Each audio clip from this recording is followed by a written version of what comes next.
지금 세월호 특조위 방해에 관해서 김영석 해수부 장관이나 그 차관도 지금 조사를 받고 있는 상태인데요. 네. 일단 이 이야기를 먼저 해드리고 싶어요. 박근혜 정권 때 세월호 사건이 났을 때 청와대의 해양수산비서관으로 있던 사람이 바로 김영석이에요. 그 김영석을 이주영 해양수산부 장관이 있던 바로 그 밑에 차관으로 내려보내요.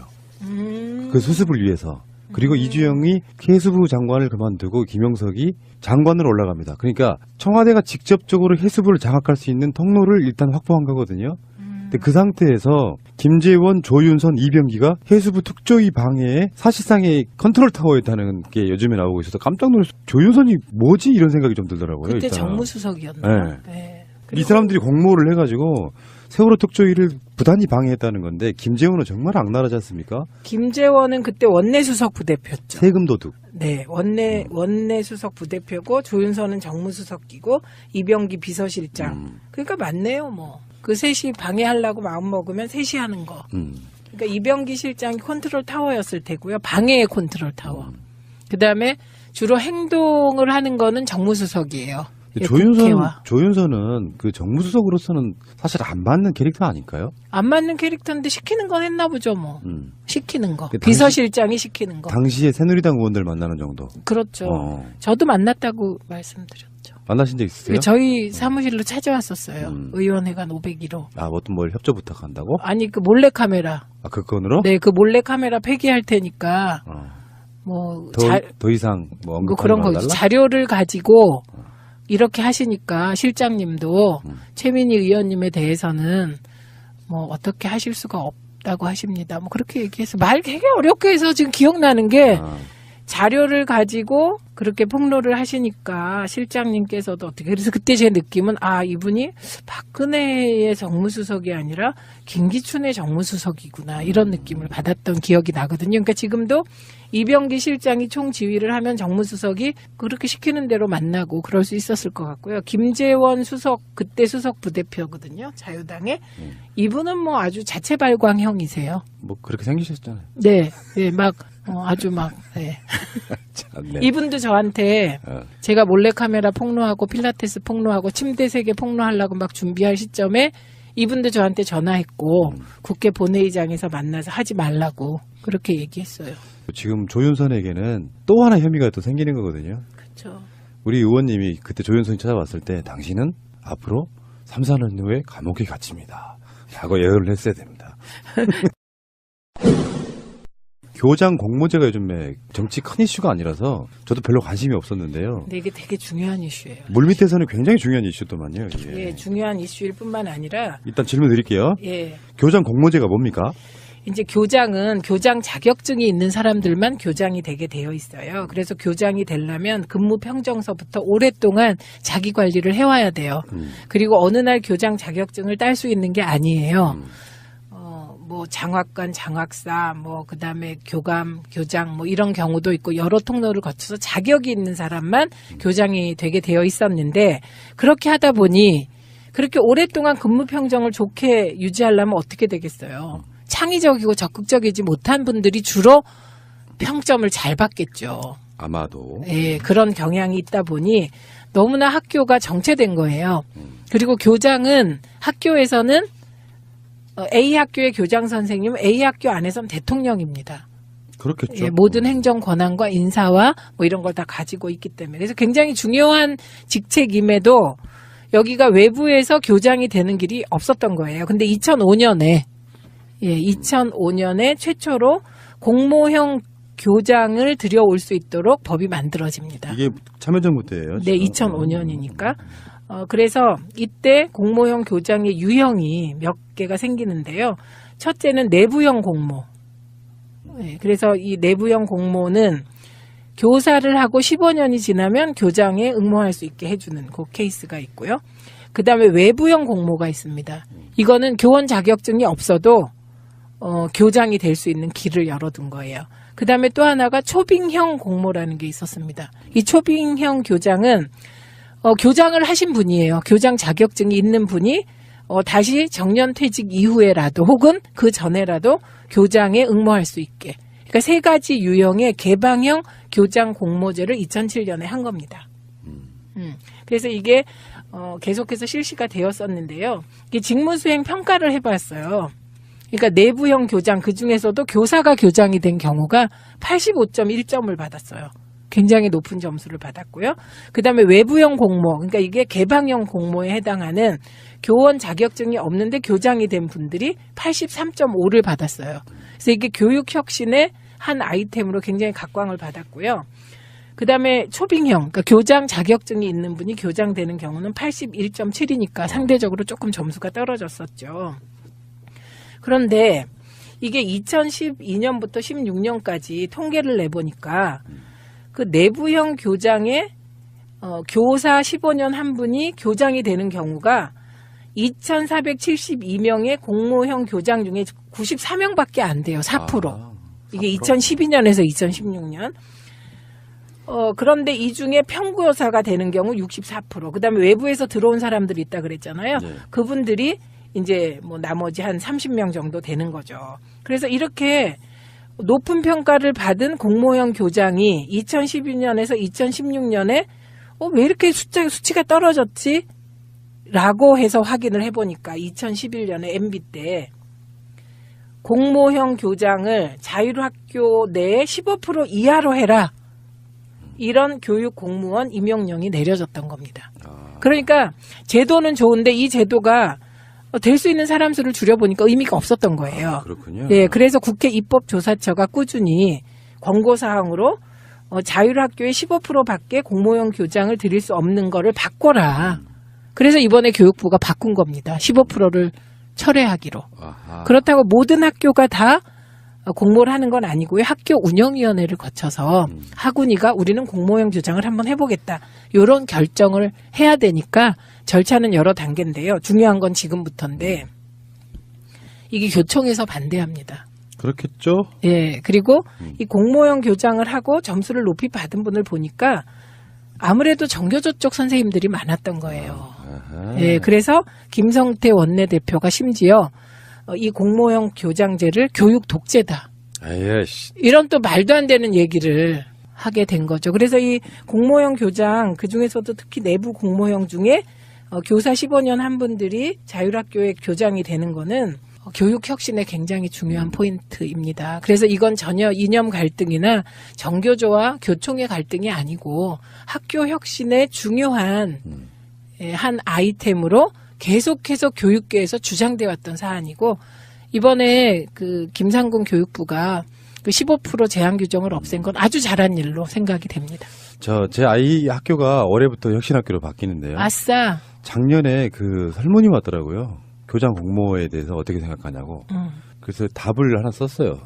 시대적 흐름이네요. 이렇게 찬성님들하고 썼는데 하다못해 지금 사법부 같은 경우도 배시 문제를 더 확대하는 것처럼 그냥 누군가가 외부 세력이 들어가서 뭘 장악하는 게 아니고요. 공모제에서 뭔가를 뽑히려고 그러면 그만큼 많은 사람들로부터 검증받는 과정이 있거든요. 네. 당연시 능력도 안 되는 분들이 교장하는 것보다 훨 나아요.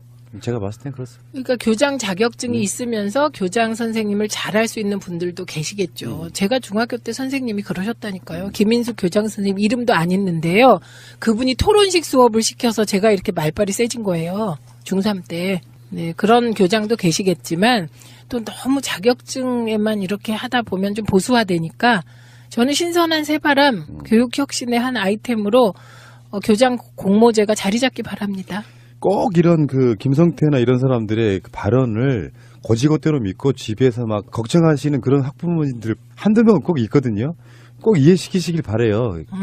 이게 어떤 시대적 흐름이고 과정이라서 어떤 잡음이 잠깐은 있겠지만 방향성은 옳다. 네. 말씀드리고 싶어요. 자, 지금 국회 이야기를 잠깐만 할게요. 임시국회가 오늘, 방송은 오늘부터 한 달 동안 열리거든요. 이 기간은 아마 이제 평창올림픽과도 같은 기간에 겹치는 거고요. 그래서 아까 말씀하셨던 화재에 관련한 오늘 당장 처리를 한다고 그러고요. 여론이 빗발치니까 뭐 어쩔 수 없는 거라고 생각이 들고 개헌 부분은 자유한국당은 못하겠다. 6월 달에. 그러니까 여당 쪽에서는 2단계로 하자. 꼭 권력구조 개편은 안 해도 되니까 다른 기타의 부분들을 먼저 집어넣고 다음에 권력구조 바꾸면 된다 하니까 이 개헌 논의를 할 수도 없고 안 할 수도 없고 지금 개헌 특위가 가동되고 있긴 한데 그런데 계속해서 약간 좀 보이콧 놓는 느낌으로 안 하려고 하니 문재인 대통령 발 개헌이 나올까봐 지금 자유한국당에서 약간 선수를 쳐서 뭔가를 또 하려고 하는 느낌, 그 상태가 계속 공전되고 있는 거 아니에요? 네, 근데 저는 이 과정을 보면서 우리가 87년에 정말 전 국민이 거리로 나오게 된 계기, 4.13 호원 조치예요. 저는 지금 자유한국당이 하고 있는 게 이게 호원 조치 같은 느낌이 들어요. 그래서 이게 이제 그 현재 헌법 옹호 세력, 그 이꼬르 제왕적 대통령제 옹호 세력, 호원 세력이 된 거예요. 그리고 반개헌 세력이 된 거예요. 자유한국당이. 그러니까 1987년에 전두환의 대응을 보는 듯한 기시감이 있습니다. 개헌을 놓고. 호원, 철폐, 적폐 타도. 그렇죠. 지금 그렇게 바뀌었어요. 네. 근데 계속 이런 식이 거 아니에요. 저는 홍준표나 이런 사람들이 전향적으로 바꿔서 2단계 개헌이라도 했으면 좋겠어요. 지방선거 유리하고 불리할 게 뭐 있죠, 이게? 유리하고 불리하고 있죠. 왜냐하면 지방선거는 투표율이 50%가 되기가 어려워요. 예, 그리고 되게 그러면 투표율 문제라는 거예요? 국민투표? 그럼요. 국민투표 하게 되면 지방선거 투표율도 올라가고 지방선거에 대한 관심이 확 높아집니다. 그러니까 개헌안 찬성과 1번 내리 투표하는 이런 거 있잖아요. 그런 관점이 아니고 투표율 때문이다. 투표율이에요, 투표율. 그래서 개헌은 대개 투표율이 70% 넘어요. 근데 70%가 나와서 나 개헌만 투표하고 지방선거는 투표 안 할래 이러기가 힘들어요. 그래서 개헌하고 연관해서 만약에 투표한다면 저는 올해죠. 올해 지방선거 투표율은 뭐 사상 최대가 될 거라고 봐요. 이 지점이 자유한국당으로 하여금 지방선거와의 동시 개헌 국민투표를 반대하게 만드는 키포인트죠. 근데 저는 반대로 봐요. 그러니까 개헌 국민투표는 투표율에 영향을 끼치기 전에 많은 국민들이 이날만을 기다려왔다가 지금 일단 지방선거고 그다음에 총선일 거라고 생각이 들어서 사상 최대인 건 국민투표랑 상관이 별로 없어도 그 정도 될 거라고 보는 거거든요. 지방선거 투표율이 그거는 뭐 굉장히 고무적인 건데 그게 이제 지금 약간 우려되는 건 20, 30대가 지금 지지율이 조금 떨어지고 있는 거잖아요. 그러니까 5, 60대는 투표율의 변화가 거의 없어요. 그런데 지금 20, 30대가 조금 동요하고 있기 때문에 그냥 분위기가 문재인 대통령 70% 지지율로 쭉 가면 지방선거 투표율이 한 60% 될 게 지금은 한 50%대로 떨어지지 않았나 이런 감에 의한 발언을 감히 해보는데요. 그런데 지금 자유한국당이 내각제 개헌에 합의하면 6.13 지방선거와 동시에 개헌 국민투표 할 수 있다 이런 이야기가 있었다는 보도가 나오고 이걸 홍준표 대표가 또 부인하는 그런 일이 벌어지니까 이건 뭔가 자유한국당 내에 개헌에 관한 콘크리트 호언 태도가 조금 균열이 있는 게 아닐까 그런 생각입니다. 근데 홍준표를 좀 잠깐만 얘기해보자면 최근에 거의 당에 있는 사람들을 협박하더만요. 그러니까 지방선거 끝나도 내가 당대표 그만두는 일은 없어. 당신네들 지방선거 잘못하면은 국회의원 선거 공천 안 해줄 거야. 이렇게 막 협박을 하더라고요. 대놓고. 6개 지방자치단체 시도지사를 네. 얻어야 되는 거잖아요. 그러려면. 그 말의 의미는 그게 지더라도 내가 그만두는 일이 없어도 들렸고 어떤 경우는 그게 지는 일이 없어도 들렸는데 그쵸. 그 태도가 난 너무 마음에 안 드는 게요. 이게 안철수도 그렇지만 홍준표도 보면 그래도 시대가 바뀌었기 때문에 저쪽 세력들도 어느 정도는 그 민주주의적 소양을 좀 갖고 정치를 해야 되는 부분이 있거든요. 정당 대표라는 걸 하게 되면. 근데 마치 그 제왕적 총재 개념으로 자기 당 국회의원들을 막 억압하는 게 보여요. 이제는 유해 잘라내듯이 그런 걸 이렇게 보고 있으니까 결국은 빨리 망했구나라고 느끼는 게 그거 못 견디거든요. 이제. 근데 너무 다행인 것은 푸나님의 그 생각을 일반 국민들도 많이 하고 계시다는 거죠. 그래서 자유한국당의 정말 골수 지지자신 분들도 홍준표는 너무한다고 생각하시더라고요. 그러니까 홍준표 이후에 자유한국당의 정상적인 대표를 그리워하고 있는 것 같아요. 제가 봤을 때는 홍준표는 좀 열등감과 피해의식이 쩔어 있어요. 너그럽게 뭔가를 갖지를 못하고 일단 개파도 없지. 대표라고 하나 있기는 해. 그래서 목소리 막 커. 막말 수준의 말을 쏟아내는데 지원 사격하는 일단 국회의원들이 없고요. 고립된 섬처럼 느껴지고 그 상태에서 자기가 현역도 아니잖아요. 네. 그렇다 보니까 계속해서 자기 피해의식과 열등감 발현으로 계속 자기 당 사람들한테 막말 비슷한 형태가 가고 있어서 자멸로 가고 있는 거예요. 네, 그러니까 대표가 되면 두 가지가 가장 중요한 게 두 가지 플러스 1이거든요. 네, 대표가. 뭡니까? 첫 번째가 마이크입니다. 마이크. 그러니까 마이크를 지금 10분 활용해서 지금 홍준표 대표에게 모든 초점이 몰리게 말을 하세요. 그게 막말이건 저주의 발언이건 간에. 그리고 요거를 보고 그대로 이제 쫓아하는 느낌을 주는 분이 김성태 원내대표예요. 그러니까 대표와 원내대표가 가장 중요한 게 마이크를 장악한다는 거예요. 이게 첫 번째 의미고, 두 번째는 돈과 조직이죠. 근데 돈은 사실 함부로 쓸 수가 없어요. 이거야말로 선관위에서 지원되는 국고 보조금이 다 요목이 있고 정말 한 푼도 제대로 쓸 수 그 마음대로 못 쓰게 되어 있거든요. 그러면 돈은 별로죠. 뭐 한 2천만 원 대표가 쓴다고 해도 뭐 더 이상은 곤란하니까. 그 다음이 조직 장악인 거죠. 그러니까 이제 인사권을 가지고 친박을 괴멸시키겠다 뭐 이런 거 아닙니까? 그래서 제가 보기에는 친박도 많이 홍준표 대표 쪽으로 줄을 선 분들이 있는 것 같더라고요. 그래서 이렇게 되는 건데 핵심이 마이크예요. 그래서 지금 보면 자유한국당에 기억나는 사람이 전 딱 3명인데 홍준표, 김성태, 장제원. 그러네. 마이크. 3명만 하고 있네. 예, 마이크. 예. 지금 세월호 특조위 방해에 관해서 김영석 해수부 장관이나 그 차관도 지금 조사를 받고 있는 상태인데요. 네. 일단 이 이야기를 먼저 해드리고 싶어요. 박근혜 정권 때 세월호 사건이 났을 때 청와대의 해양수산비서관으로 있던 사람이 바로 김영석이에요. 그 김영석을 이주영 해양수산부 장관이 있던 바로 그 밑에 차관으로 내려보내요.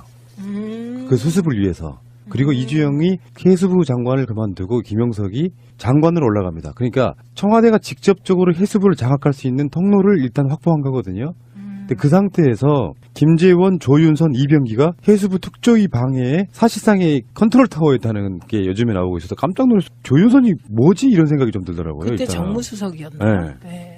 이 사람들이 공모를 해가지고 세월호 특조위를 부단히 방해했다는 건데 김재원은 정말 악랄하지 않습니까? 김재원은 그때 원내수석 부대표였죠. 세금 도둑. 네, 원내수석 부대표고 조윤선은 정무수석이고 이병기 비서실장. 그러니까 맞네요, 뭐. 그 셋이 방해하려고 마음 먹으면 셋이 하는 거. 그러니까 이병기 실장이 컨트롤 타워였을 때 거기 있는 사람만 교장이 되게 되어 있었는데 그렇게 하다 보니 그렇게 오랫동안 근무 평정을 좋게 유지하려면 어떻게 되겠어요? 창의적이고 적극적이지 못한 분들이 주로 평점을 잘 받겠죠.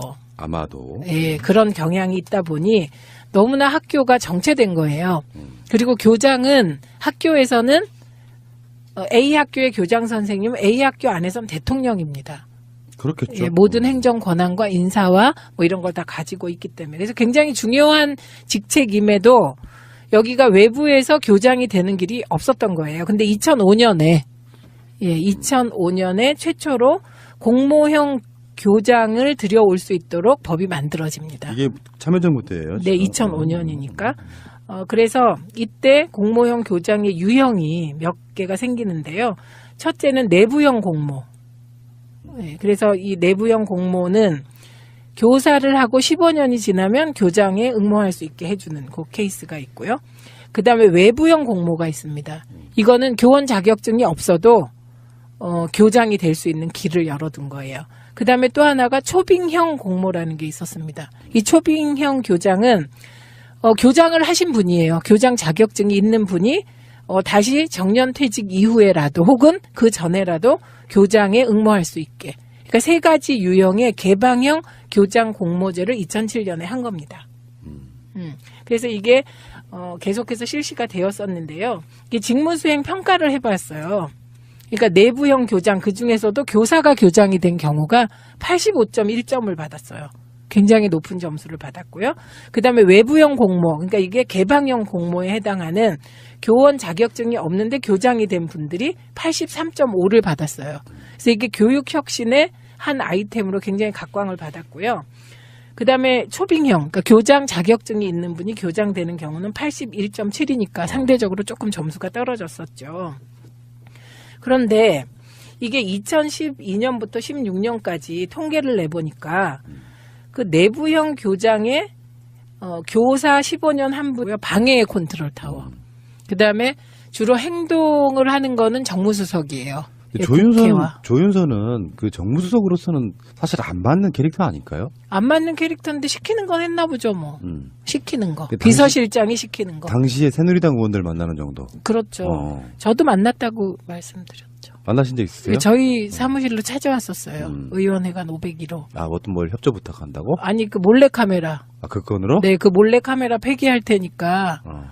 뭐, 더 이상 뭐 뭐 언급하지 그런 거 말아달라? 자료를 가지고 이렇게 하시니까 실장님도 음. 최민희 의원님에 대해서는 뭐 어떻게 하실 수가 없다고 하십니다. 뭐 그렇게 얘기해서 말 되게 어렵게 해서 지금 기억나는 게 아, 자료를 가지고 그렇게 폭로를 하시니까 실장님께서도 어떻게 그래서 그때 제 느낌은 아 이분이 박근혜의 정무수석이 아니라 김기춘의 정무수석이구나 이런 느낌을 받았던 기억이 나거든요. 그러니까 지금도 이병기 실장이 총지휘를 하면 정무수석이 그렇게 시키는 대로 만나고 그럴 수 있었을 것 같고요. 김재원 수석 그때 수석 부대표거든요. 자유당의 이분은 뭐 아주 자체 발광형이세요. 뭐 그렇게 생기셨잖아요. 네, 네, 막 아주 막 네.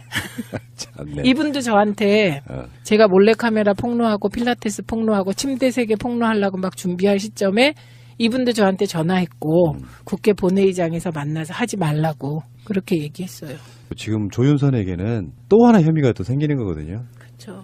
우리 의원님이 그때 조윤선이 찾아왔을 때 당신은 앞으로 3, 4년 후에 감옥에 갇힙니다. 라고 예언을 했어야 됩니다. 교장 공모제가 요즘에 정치 큰 이슈가 아니라서 저도 별로 관심이 없었는데요. 근데 이게 되게 중요한 이슈예요. 물밑에서는 굉장히 중요한 이슈더만요. 이게. 예, 중요한 이슈일 뿐만 아니라 일단 질문 드릴게요. 예. 교장 공모제가 뭡니까? 이제 교장은 교장 자격증이 있는 사람들만 교장이 되게 되어 있어요. 그래서 교장이 되려면 근무 평정서부터 오랫동안 자기 관리를 해와야 돼요. 그리고 어느 날 교장 자격증을 딸 수 있는 게 아니에요. 뭐 장학관, 장학사, 뭐 그다음에 교감, 교장 뭐 이런 경우도 있고 여러 통로를 거쳐서 자격